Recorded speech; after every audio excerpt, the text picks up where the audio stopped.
والعاقبة للمتقين ولا عدوان إلا على الظالمين وأشهد أن لا إله إلا الله وحده لا شريك له الملك الحق المبين وأشهد أن محمدا عبده ورسوله سيد ولد آدم أجمعين صلى الله عليه وعلى آله وصحبه الطيبين الطاهرين على مر الأيام والليالي والشهور والسنين أما بعد.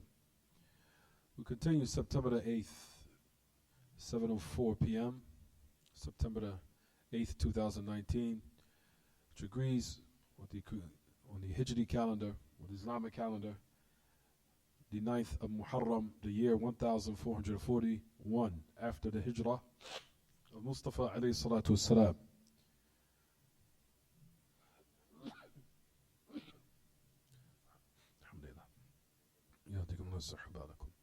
We continue the narration, as they say, لا يزال الحديث موصولا في باب ما جاء أن بعد هذه الأمة تعبد الأوثان.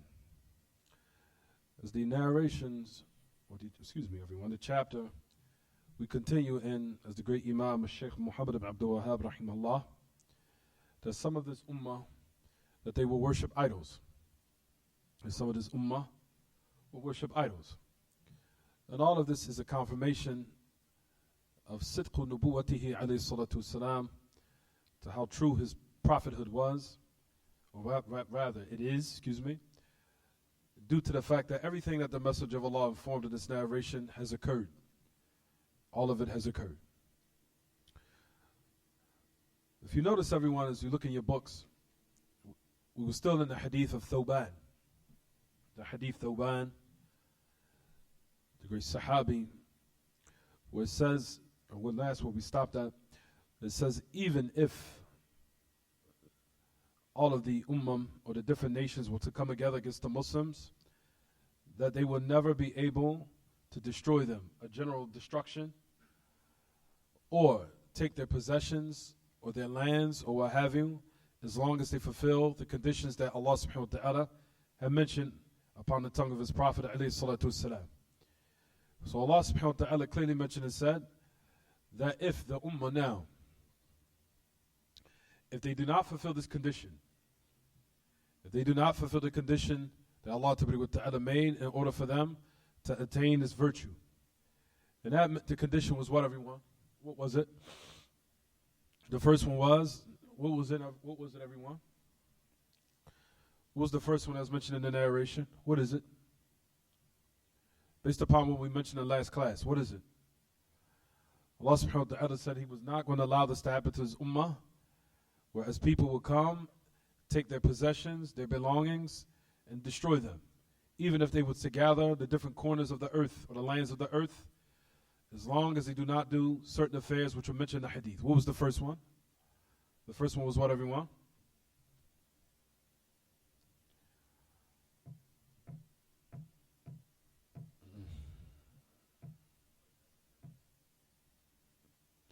What did we mention in last class? As long as they do not do what?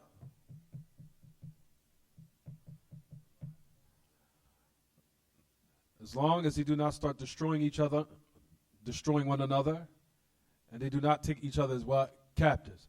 What do we say that the meaning of they do start destroying one another? What does that mean?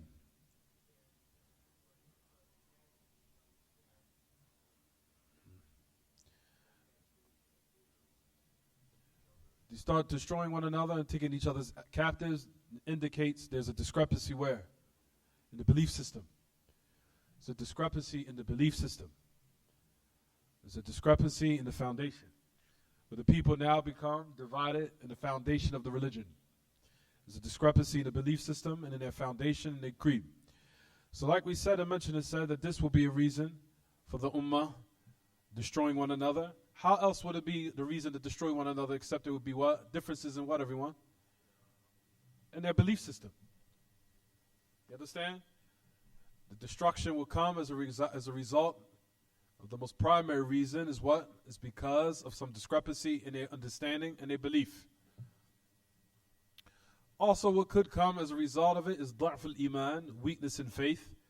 But the majority of what you see take place during the course of history is clearly been established that the Ummah divided in the foundation and in the creed, which unites the Muslims.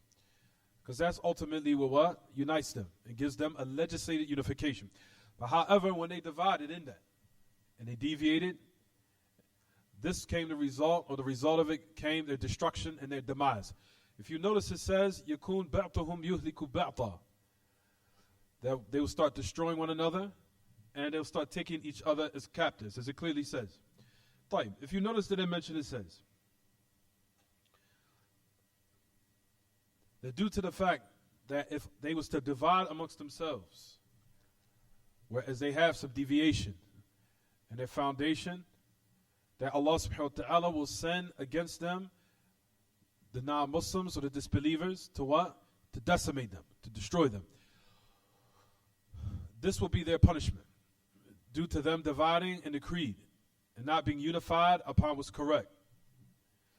You'll find that Shaykh al-Islam mentioned about Bani Umayyah and Bani al-Abbas, who was the two great nations that came after the Sahaba. As we know, the two great nations of the Ummah was Bani Umayyah and Bani Abbas, or as they say, Al-Khilafat al-Abbasiyah or Al-Khilafat al-Amawiyyah, as we mentioned. Shaykh al-Islam brought a fatwa, or mentioned a statement, a profound statement in Majmu' al-Fatawa. He said, وَهَذَا الْجَعْدِ. He was talking about some of the discrepancies of what happened amongst the Ummah, where they divided in their foundation, and what came as a result of it, their doom, and their demise, and their destruction from outside enemies, but it came from inward first. It came from inward. Except who Allah subhanahu wa ta'ala saved, who remained steadfast upon the truth. Listen what he says, Shaykh al-Islam. He's talking about the deviation. When Ja'ad ibn Dirham came, he said, وَهَذَا الْجَعْدِ إِلَيْهِ يُنْسَبُ مَرْوَانِ ibn Muhammad al-Ja'di آخِرُ خُلَفَاء بَنِي أُمَيَّةِ. He said, this is Ja'ad ibn Dirham. And we know Ja'ad ibn Dirham was the first of those who said that Allah is not above the arsh. He's not above the throne. He was the first of those who said it. And he was the first of those who said that Allah did not take Ibrahim as a Khalil. He did not take Ibrahim as a close friend. Nor did he speak to Musa. So all these are discrepancies in the belief system. To deny that Allah is above the heavens, or above the arsh, is a discrepancy in the foundation. And to believe that Allah did not take Ibrahim as a Khalil, or did not speak to Musa, all these are discrepancies in the foundation of the religion. So we know that Ja'ad ibn Dirham was the first, rather he is the founder of the Jahmiyyah. Listen to what Shaykh al-Islam says. He said, وَهَذَا الْجَعْدِ إِلَيْهِ يُنْسَبُ مَرْوَانِ ibn Muhammad al-Ja'di. Marwan ibn Muhammad al-Ja'di. So Marwan ibn Muhammad was the last Khalifa, or rather he was the last of the Caliphates of Bani Umayyah. He was the last of them, of the Khalifa of Bani Umayyah. He was the last of them. It says, وَكَانَ شُؤْمُهُ عَادَ عَلَيْهِ حَتَّى زَالَتِ الدَّوْلَةِ فَإِنَّهُ إِذَا ظَهَرَتِ الْبِدْعِ التي تخالف دين الرسل انتقم الله ممن خالف الرسل وانتصر لهم. He said, for verily his evil, he said that it came against the ummah until the whole dawla, the whole kingdom was removed. The whole kingdom was removed. So this is what Shaykh al-Islam goes on to say. So he said, for verily innovations or innovated practices or innovated matters, if it manifests where the people start practicing them and adopting them and seeing its validity in the religion, which opposes the religion of the prophets and the messengers, Allah will take retribution from those who oppose the prophets and messengers, and He will give victory to them, meaning to the da'wah of the prophets and the messengers. So notice when the last Khalifa of Bani Umayyah, whose name was Marwan ibn Muhammad, when he started adopting the ideologies of Ja'ad ibn Dirham, Allah sent a punishment upon the kingdom of Bani Umayyah, where the whole kingdom fell as a result of them practicing and believing or adopting innovative, corrupted ideologies. So that was the reason of why we said, Ya ma'ashal ikhwa, of what took place between the Muslims as a result of them leaving off the truth, where Allah subhanahu wa ta'ala what caused the punishment to befall them. There's another statement of Al-Imam Ibn Al-Qayyim rahimahullah that he mentioned in his book called As-Sawa'iq Al-Mursala. As-Sawa'iq Al-Mursala, sending the lightning upon the Jahmiyyah, the ones who negated the names and the attributes of Allah. That's the name of the book, As-Sawa'iq Al-Mursala, sending lightning upon those who denied the attributes of Allah from the Jahmiyyah. At any rate, Ibn Al-Qayyim mentioned in his book, speaking about what happened to some of the Muslims, or why their kingdom was removed from them, why their kingdom fell, and why it was removed. Listen to what he says. وَعَلَى رَأْسِهِ الْجَعْدِ سَرَبَ اللَّهُ بَنِي أُمَيَّةَ الْمُلْكِ. Allahu Akbar. He said, at the head of them was Ja'd ibn Dirham. Allah snatched the kingdom of Bani Umayyah from them. He snatched it from them. Sarab Allah Bani Umayyah al-Mulk. He snatched their kingdom from Bani Umayyah. وَشَتَّتَهُمْ فِي الْبِلَادِ وَمَزَّقَهُمْ كُلَّ مُمَزَّقٍ بِبَرَكَةِ شَيْخِ الْمُعَطِّلَةِ النُّفَاةِ. He said that Allah subhanahu wa ta'ala snatched and took away from them their kingdom. And He made them dispersed throughout the lands as a punishment.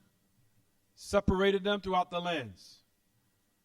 A total dispersion. Due to the so-called barakah of Ja'd ibn Dirham, who negated the names and the attributes of Allah. So a punishment of Allah subhanahu wa ta'ala came due to what, everyone?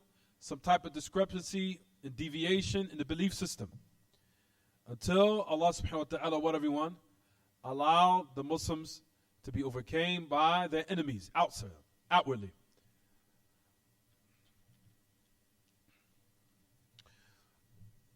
As Allah ta'ala talks about in His book, how deviation, or many Muslims being in a state of division in different sects and schisms, is a punishment from Him. As Allah ta'ala says in His book, هُوَ الْقَادِرُ عَلَىٰ أَن يَبْعَثَ عَلَيْكُمْ عَذَابًا مِّن فَوْقِكُمْ وَمِن تَحْتِ أَرْجُلِكُمْ أَوْ يُلْبِسَكُمْ شِيَعًا وَيُذِيقَ بَعْضُكُمْ بَأْسَ بَعْضٍ. The point of the ayah, it says He is able to send a punishment from above you and from underneath you. And then it says in the last part of the ayah, أَوْ يُلْبِسَكُمْ شِيَعًا, or He can make you into different sects, and He will make you taste the evil of one another. So Allah subhanahu wa ta'ala said He can split you up into sects and make you what? Different parties, divided amongst each other. So Allah describing that division is a punishment that was sent from Him. That division, it was a punishment sent from Him. Sent upon the Muslims to them deviating in the affairs of creed and dividing. And as a result of it, Allah also sent another punishment, which was what, everyone? Which was an outside enemy was given power against them, meaning against the Muslims. Fine. So this is what the hadith says. So the Prophet ﷺ is talking about all these different types of catastrophes that would take place to the Muslims. So number one, if you look at the hadith, what does it say, everyone? Starting from the beginning, the message of Allah talked about what? He made dua for His ummah that some of them, rather the punishment of a famine or drought will not generalize them, meaning it will not destroy all of them. But Allah subhanahu wa ta'ala still preordained and destined that it would afflict some of the ummah, depending on the time and the place. As we've seen in the course of history, that certain Muslims were divided due to a famine. And they were also, not divided, destroyed due to a famine, or destroyed due to a drought, as this has happened and occurred during the course of history. The meaning of the hadith is that it will only happen in certain times and certain places and to certain groups from amongst them. But it will not eradicate all of them. So that's the type of a catastrophe. A famine or a drought is a catastrophe, isn't it not, everyone? A jadb or a qaht, a drought or famine is a catastrophe. It's something tremendous. It's catastrophic. They'll destroy numerous amounts of people. then the Prophet ﷺ made dua that Allah would not generalize this punishment where everyone would be destroyed from his ummah. This is a catastrophe. Then the Messenger of Allah made another dua that said, "O Allah, that there would not be an outside enemy that would be granted power against his ummah, whereas they will now take their possessions and they will kill them," the meaning the outside enemy will come and kill them and eradicate them and render pillage and carnage amongst his ummah, and that they would take their belongings and their possessions and their lands. Allah subhanahu wa ta'ala granted this dua with the condition that they do not start dividing in their creed where they will kill one another as a result of it, or they would start taking each other as captives, meaning they would declare each other as being kuffar, because a Muslim would never declare another Muslim to be a captive unless he deems him to be a what? Kafir. He deems him to be a disbeliever. Where this is clear evidences without a shadow of a doubt, there's a discrepancy in the belief system that has been adopted by some of the Muslims, where they did not either educate themselves properly or they was misguided by some type of misguided caller that misguided them.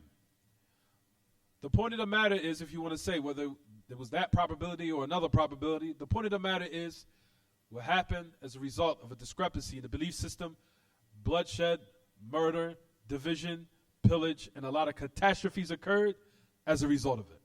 So all these type of things that the Messenger of Allah is talking about will happen to his ummah. So the Messenger of Allah was saying the reality of what's taking place right now. So just listen, everyone, as it goes on in the hadith. So that's another catastrophe. That Allah subhanahu wa ta'ala said he will grant this to his ummah as long as they do not, what, everyone? As long as they do not deviate, and as long as they start killing each other and taking each other as captives. So then the Messenger of Allah sallallahu alaihi wasallam, that's in one part of hadith, where it says, if you look in your books, Rawah al-Burqani fi Sahihi, that it was narrated al-Burqani, which is a gatherer, a book of hadith, that he gathered it in his authentic compilation of hadith.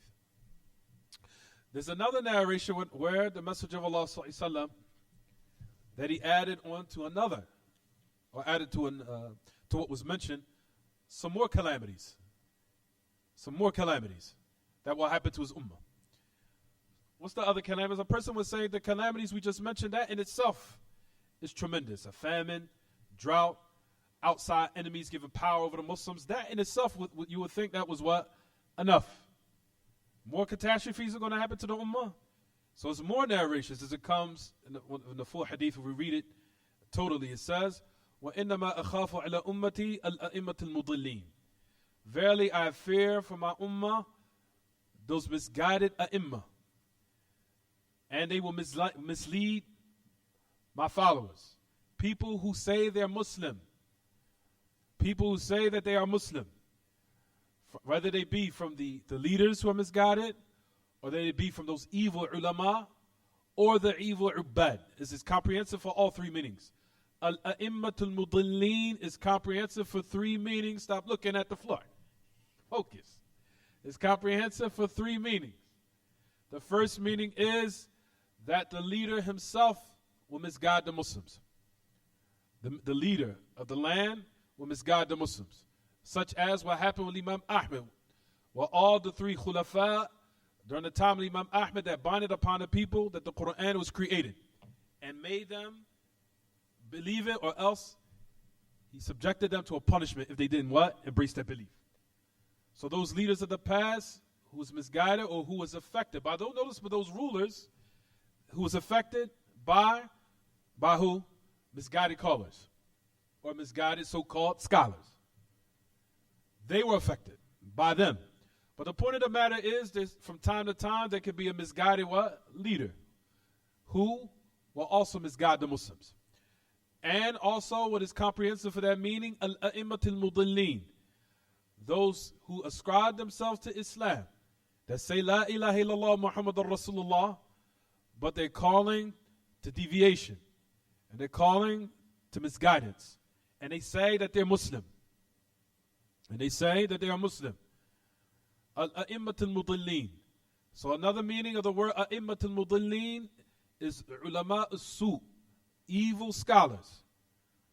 Evil scholars who will misguide his ummah, in which is so-called or rather it comes in other narrations. One narration says, when the Messenger of Allah said, أَخْوَفُ مَا أَخَافُ عَلَيْكُمْ مِنَ الْمَسِيحِ الدَّجَّالِ, more I have a fear of you than the Antichrist. And he said, who, O Messenger of Allah? He said, the A'immat al-Mudillin. He said, these evil scholars that will lead my ummah astray.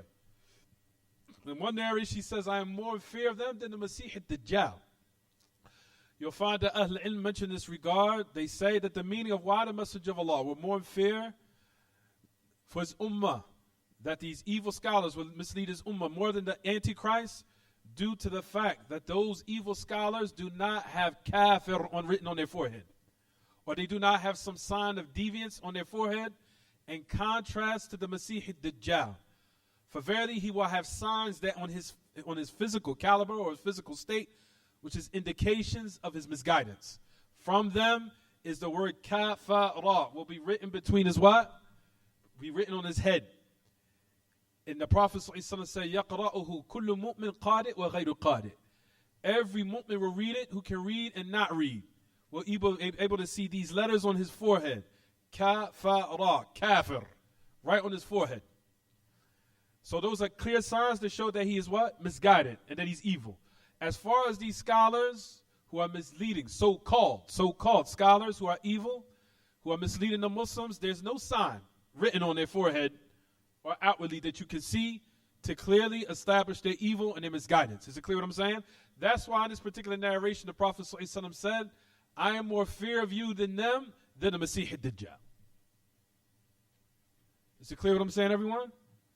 I am more fear of you than them, from them, meaning those evil ulama, so-called ulama who will lead you astray, more than the Masih al-Dajjal.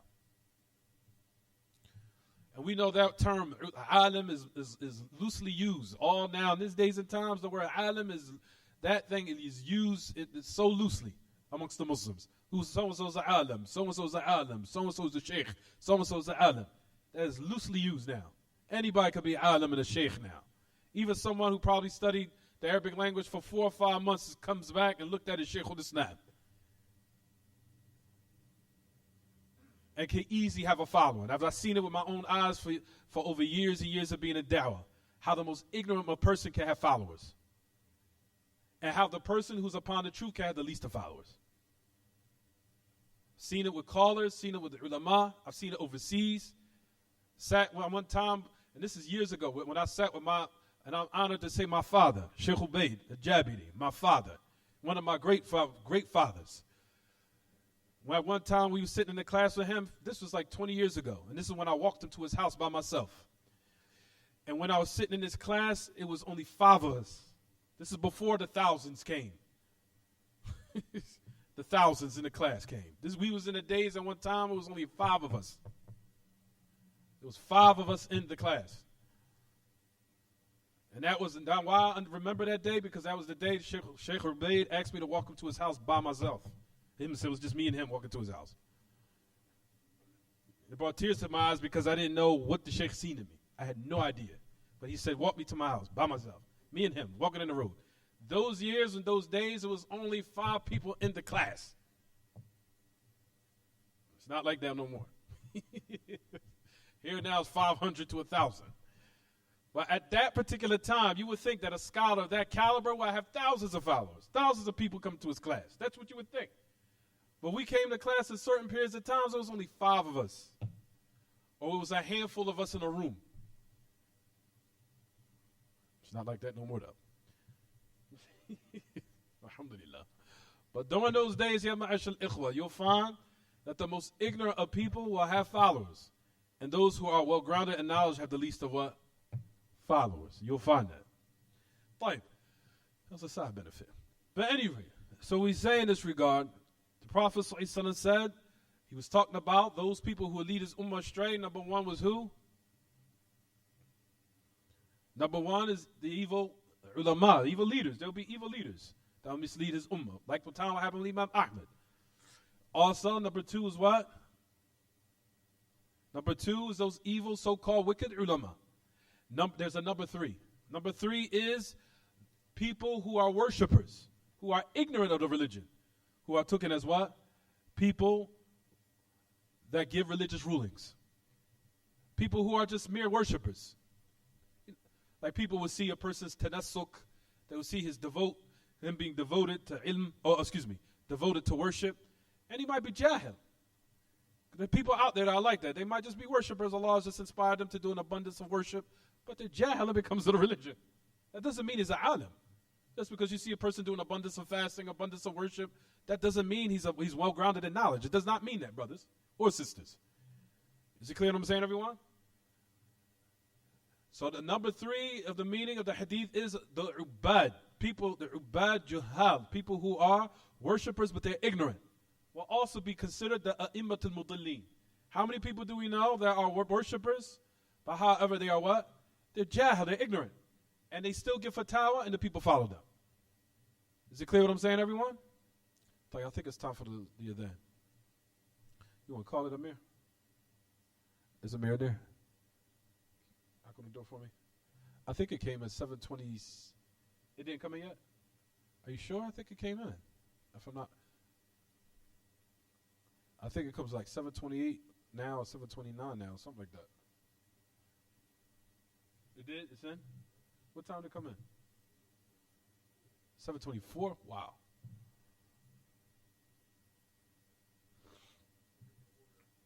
تفضل تفضل تفضل تفضل تفضل.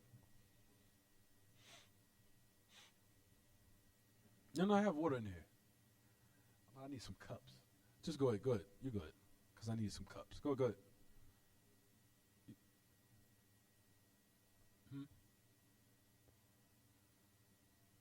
Allah Akbar, Allah Akbar.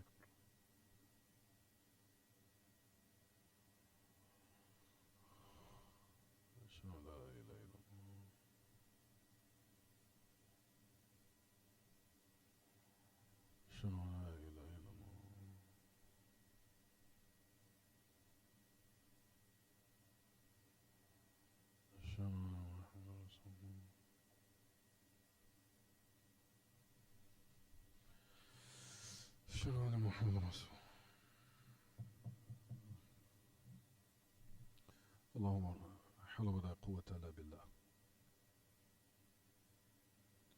لا حول ولا قوة إلا بالله.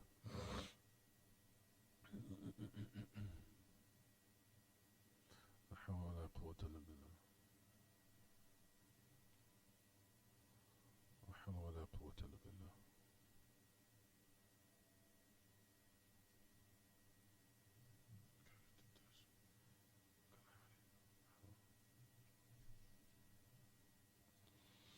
اللهم رب هذه الدعوة التامة والصلاة القائمة آتي محمد الوسيلة والفضيلة وبعث مقام محمود الذي وعدته.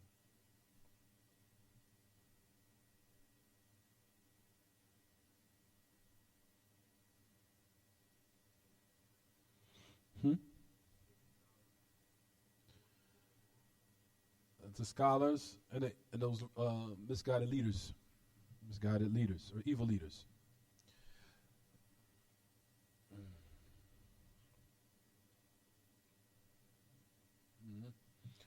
Those ignorant worshippers. We know those because of the hadith of the Prophet ﷺ, what took place with what, everyone? With the man who misguided a person due to the fact that he was a rahib, he was a monk that used to be introverted in a monastery and used to do an abundance of worship. And then when he was asked a religious fatwa, he gave a wrong what? Gave a wrong fatwa. And to the point, exactly, he was killed. He even got himself killed. So that shows that just because a person is upon tanassuk, or he's a person that's a devoted worshiper, does not necessitate now he's a what? He's a well-learned person, or he's a learned person. Is it clear what I'm saying, everyone? Is you'll find that a lot of people these days become fooled or beguiled by these type of people. You see a person performing abundance of worship, but does not necessitate all the time that he's a person that's ahl, that he's qualified for religious fatwa, for religious rule, or to be asked religious Islamic rulings. طيب. So it says, Ya ma'ashal ikhwa, as you look in the narration, look at all these calamities and these catastrophes that the Messenger of Allah. I'm about to stop in about 10 more minutes. I know some people are fasting. I don't want to prolong it. to make a burden on the people. But anyway, so notice that all these calamities and these catastrophes will happen to this ummah. Every single thing that the Messenger of Allah mentioned happened. Everything here. Everything happened. Isn't there not evil scholars, or during the time in history, wasn't there not evil leaders at the time that had made binding upon the people to embrace its beliefs, such as the Quran being created, and punish the people if they didn't believe it? That happened. Like evil scholars, hadith wala haraj. I think that, as they say, waqi'ul hal yughni an shahid al-maqam. We see it, the circumstances of the Muslims, I think, is enough for us to say that what the Messenger of Allah mentions as far as evil scholars leaving the Muslims astray. I think what we see what's going on around the world and around us here in this country is enough to see how many people are being misled by evil, ignorant people. So that came true, what the Messenger of Allah mentioned here. And the last part, bad people who now display worship, who trick the people, likewise is what happened. It's still taking place to this day, even amongst our communities. How many people do we see that a person has not finished no book, has not studied anywhere, but rather he must be a person that has a long, nice beard with a nice thobe, and he might be praying a couple of salat and sunan and fasting. And then the next thing you know, you find the common folk asking them religious questions. You understand, everyone? So all these things that the Messenger of Allah has mentioned is what has happened. So listen to another catastrophe, another calamity. He says, وَإِذَا وُضِعَ السَّيْفِ أُمَّتِي لَمْ يَرْفَعْ إِلَىٰ يَوْمِ الْقِيَامَةِ. If the sword that if has now been released amongst my ummah, then it would not be raised to the day of resurrection. Meaning, if the sword or bloodshed takes place amongst his ummah, which was the first during the time of the Khilaf of Uthman bin Affan, where he was killed, radiyallahu anhu, the Nurayn, the best of the ummah after the death of Abu Bakr and Umar, radiyallahu anhuma. He was the best on the face of the earth of the people. It was Uthman bin Affan after the death of Abu Bakr and Umar. Then came Uthman, then came Ali. Uthman and Ali, or Uthman, was the first of the bloodshed that took place amongst his ummah unjustly, in which you'll find what happened amongst the Muslims themselves. What happened amongst the Muslims? What happened amongst the Muslims themselves, where that fitna was started by, like we said, the Jew Abdullah ibn Saba al-Yamani al-Yahudi. He was the one that started the fitna, who was a Jew. His name was Abdullah ibn Saba al-Yahudi, al-Yamani. What happened when he started the first bloodshed of this ummah, which came as a result of it, that it would not stop all the way up to the day of resurrection, which came as a result of the death and the catastrophe and the oppressive killing of the Nurayn, the Uthman bin Affan radiyallahu anhu ardah. So in this particular hadith, you'll find that of Ahl Ilm, the Shurrah, of those who explain this narration, they said what is intended by it was Uthman bin Affan. He was the first of those whose bloodshed took place amongst the ummah, where as a result of it, this was carried out what the Messenger of Allah warned against. That if the blood was to be taken, that was to be shed amongst my ummah, where the Muslims would start killing one another, and the first bloodshed that would be killed would be from the greatest of this ummah. After the death of Abu Bakr and Umar, who was Uthman, the sword will continue amongst them. Killing and bloodshed and pillage and murder will take place amongst my ummah all the way up to the day of resurrection. So all the message of Allah is as if now a person would think, man, one calamity after another calamity, after another calamity, after another calamity. Whoa. So then they have these calamities of all these all these people that are leaving the Muslims astray, all these that are being misguided, and still to this day you still see this. There's so many people. Until the Messenger of Allah sallallahu even said and ended it off with another catastrophe.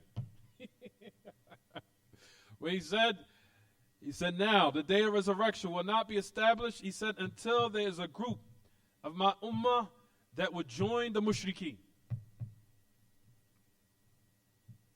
And until there's a group of my ummah that will worship idols.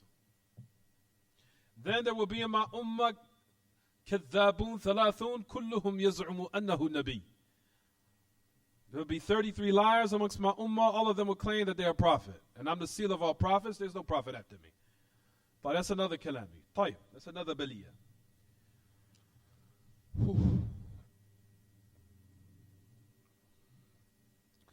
So, the Messenger of Allah ﷺ, when in this narration, he said, وَإِذَا وُضِعَ عَلَيْهِمُ السَّيْفِ لَمْ يَرْفَعْ إِلَى يَوْمِ الْقِيَامَةِ.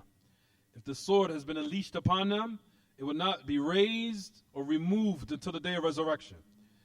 So the Prophet ﷺ, in this narration, that's what we're continuing right now, everyone. If you look in your books, it says that the sword is unleashed upon my ummah. It will not be raised until the day of resurrection.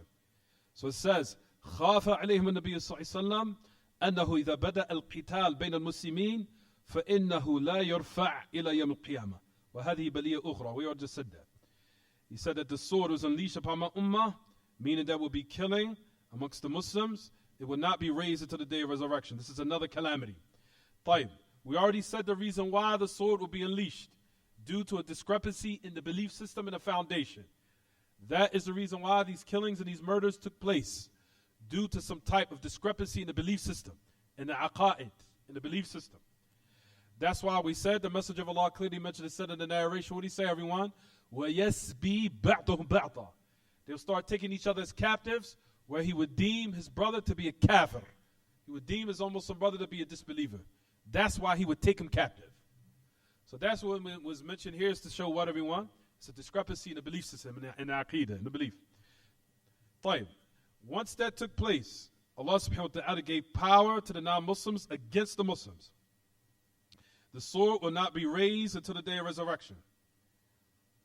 This took place, like we said, and you say, and I want everyone to write this down, when he was talking about this particular narration, or this part of the narration where it says that if the sword is unleashed against my ummah, meaning bloodshed will take place, where they unleash the sword amongst each other, starting with Uthman ibn Affan. Started with Uthman ibn Affan. So what the Messenger of Allah ﷺ said, it happened, it took place. So as a result of what happened to Uthman ibn Affan, bloodshed and murder and killing and pillage took place amongst the Muslims, and it will not stop to the day of resurrection. It will not stop. It's due to the what? The killing of the great of the Sahaba at that particular time, after the death of Abu Bakr and Umar, who's the greatest of this ummah was Uthman, then it was Ali. Then, like we said, Ya Ma'ashal Ikhwa, the Prophet ﷺ said it will not stop until the day of resurrection. طيب, listen to this part. If you look in the narration, what does it say? وَلَا تَقُمُ السَّاعَةِ حَتَّى يَلْحَقَ حَيٌّ مِّنْ أُمَّتِي بِالْمُشْرِكِينَ. That the hour not be established until a group or a tribe. حَيٌّ. وَالْمُرَادْ بِالْحَيِّ هُنَا قَبِيلَةٌ. What is intended by hay is a tribe. A tribe or group of my ummah. طيب, I want everyone to listen to this. المراد به القبيلة يعني يلحق, meaning they will follow the kuffar, they will follow the polytheists, the mushrikeen, they'll follow the polytheists. What is the meaning of it? It means two things, brothers. Listen to the one part. إما أن يذهبوا إلى بلادهم يعني بلاد الكفار ويسكنوا معهم ويكونوا من دولتهم وإما أن يبقوا في بلاد المسلمين ولكن يكونون على منهج الكفار يرتدون عن الإسلام ويكونون على منهج الكفار وهم في بلاد الإسلام. أخبر صلى الله عليه وسلم عن وقوع هذا ووقع. So when the Messenger of Allah said that the hour not be established until there's a group or a tribe from my ummah that will follow the mushrikeen. That the meaning of it, number one, is either they will go to the lands of the disbelievers. They will go to the lands of the disbelievers or the lands of the polytheists. And they will live with them. And until they will be from their country. حتى يكونوا من دولتهم. They will be from their country. Or the second meaning is, or that they will remain in the lands of the Muslims, or the countries of the Muslims, however they will be upon the methodology of the disbelievers, where they will apostate from Islam. They will apostate from Islam. And they'll be upon the methodology and the ideologies of the disbelievers. Even though they're still where, everyone? In the land of where? Of the Muslims. even though they're in the land of the Muslim. The Prophet ﷺ informed about that, and what? It happened. It's a lot of calamities here, isn't it? So you got all these calamities. The Prophet ﷺ talked about killing and murder, taking each other's captive. That also about a drought, certain things that take place as far as a famine.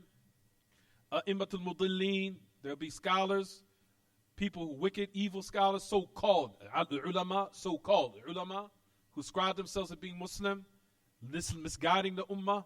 The Prophet ﷺ talked about du'atun ala abwabi jahannam man ajabahum ilayha qadhafuhum fiha. There'll be callers upon the gates of hell. Whoever answers their call, they will cast them into it. And he's saying, hum min bani jildatina wa yatakallamuna bi alsinatina. They are from our skin, or from the children of from our skin or our nationality, and they speak our language. And despite of that, the Prophet ﷺ mentioned and said that there will be what? Callers on the gates of hell.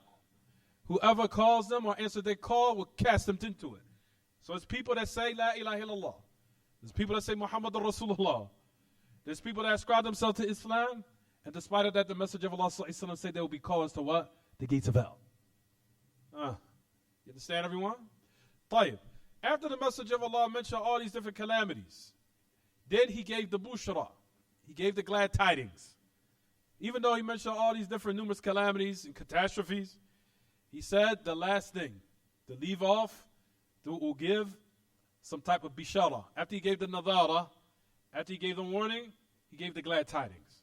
He said, as a matter of fact, I forgot one part. لا تزال طائفة من أمتي على الحق. There will never cease to be a group of my ummah that will always be upon the truth. Victorious. Victorious, triumphant. Nothing will harm them who lets them down or abandons them or opposes them until the command or affair of Allah comes. Jayyid? Tayyib. So the message of Allah showed clearly what? That there was going to be some type of what? Still left some type of what? Of bishara, some glad tidings. There's still some good left. Even though all these catastrophes and calamities will take place, of what everyone, I'm sure that every Muslim sees around them, this taking place. Everything that the message of Allah ﷺ mentioned has now what? Took place. In order to increase our iman that he truly was the message of Allah, because it did take place, all these calamities. Right, everyone? So the message of Allah ﷺ mentioned this. It said that one of the meanings, and I'll say it last because we got to stop, because we got to pray. It says, the first meaning is what, everyone? Until a group of my ummah will what? Join the mushrikeen. So either be, what was the first meaning that we mentioned? What was the first one? Either they will migrate to their country, to their lands, and live amongst them. And live amongst them, and be from their country. Listen to what the great Imam Sheikh Salih Fawzan ibn Abdullah al-Fawzan Hafidhullah wa ra'ah wa ta'ala fi umrihi bil a'mal as-salihah. Listen what he mentioned. He gives a nice little benefit from this.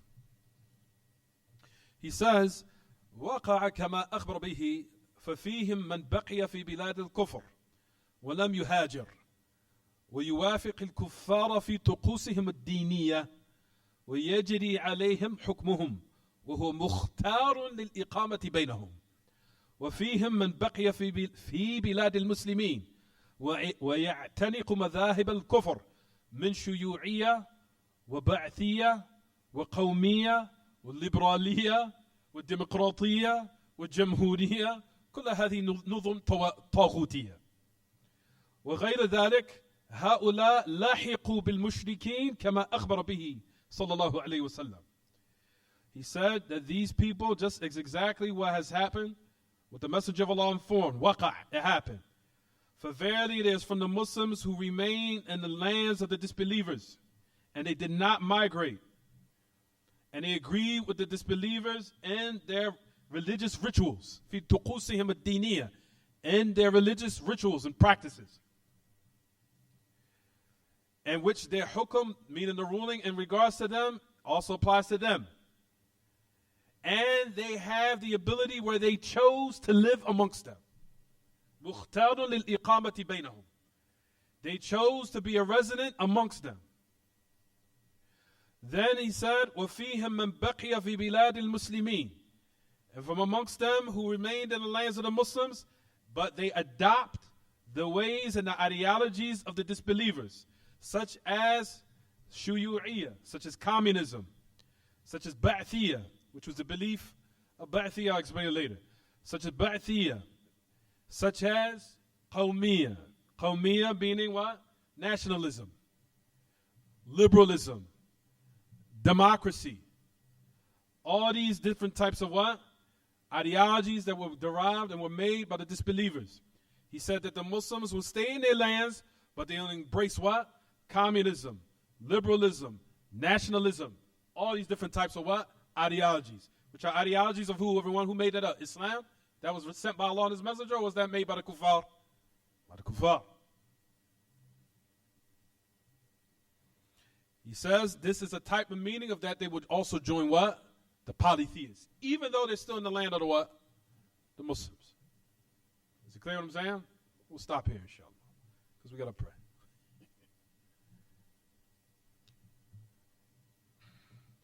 So keep in mind with this profound statement by Shaykh al-Islam Taymiyyah, what I mentioned to everyone. This is the last time I'm going to say it.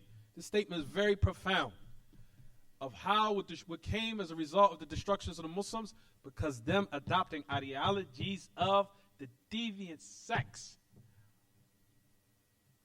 As we said, Shaykh al-Islam mentioned في مجموع الفتاوى وهذا الجعد بن درهم إليه ينسب مروان بن محمد الجعدي آخر خلفاء بني أمية وكان شؤمه عاد عليه حتى زالت الدولة فإنه إذا ظهرت البدع التي تخالف دين الرسل انتقم الله ممن خالف الرسل وانتصر لهم. Allahu Akbar.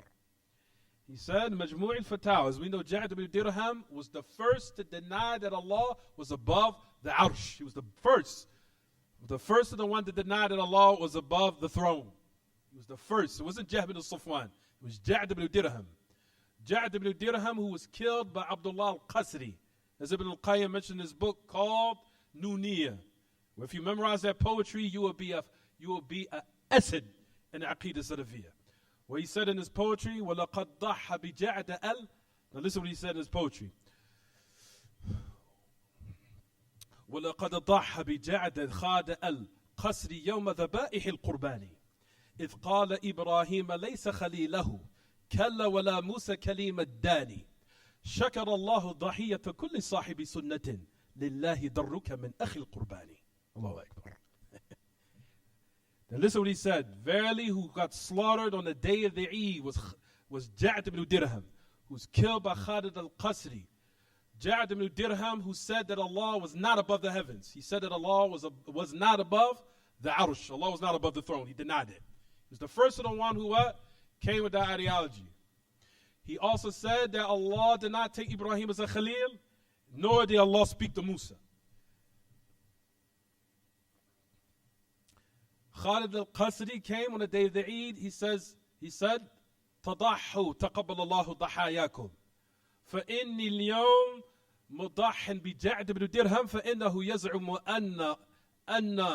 أن الله لم يكلم موسى ولم يتخذ إبراهيم خليلا فنزل فذبحه يوم العيد يوم ذبائح القربان. So it says here, Ja'd ibn Dirham was slaughtered by Khalid al-Qasri.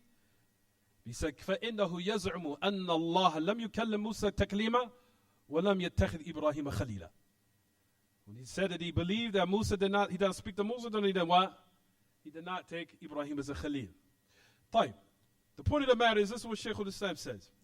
When the people started adopting the ideologies of Ja'd ibn Dirham, these corruptive, destructive ideologies of what has destroyed the foundations of Islam, when the people started adopting it, when the leader adopted it, and he started making it what?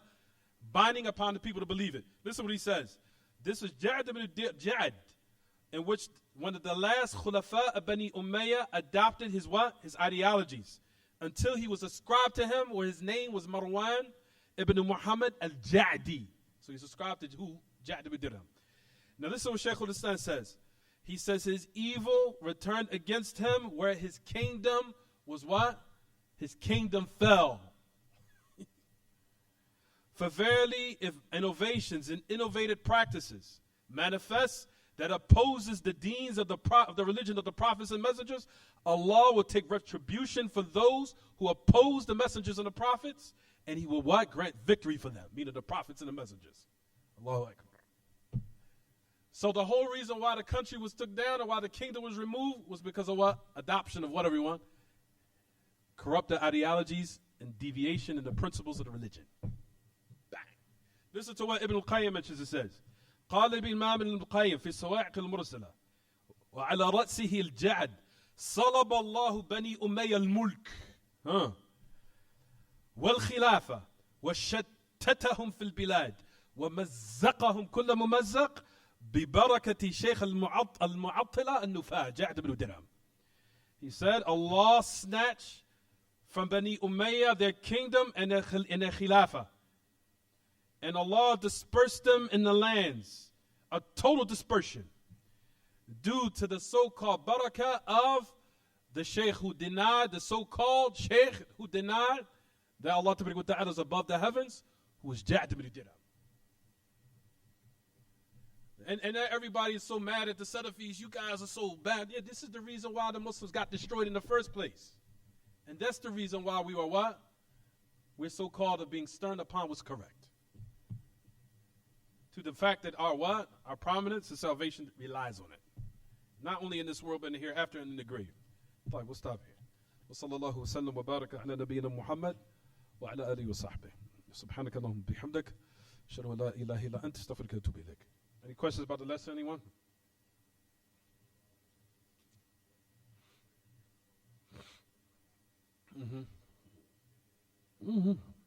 Absolutely. You'll find that the ulama advise them, stay in the countries and be patient upon your poverty. Be patient upon your poverty. Better than you come in here and then you come here and then you lose out on your religion, you destroy yourself. But if they come here for what? For da'wah purposes, or as Ahl-Ilm mentioned to say, to study a specific study that's not in their lands. And they want to go back and their ultimate goal is to go back. Or they come here for da'wah. They come here for da'wah.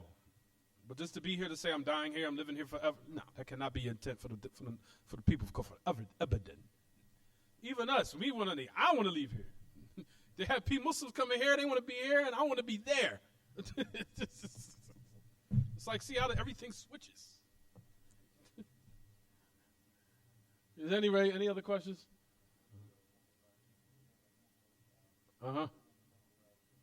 Say it again. No, Nuni was by Ibn al-Qayyim.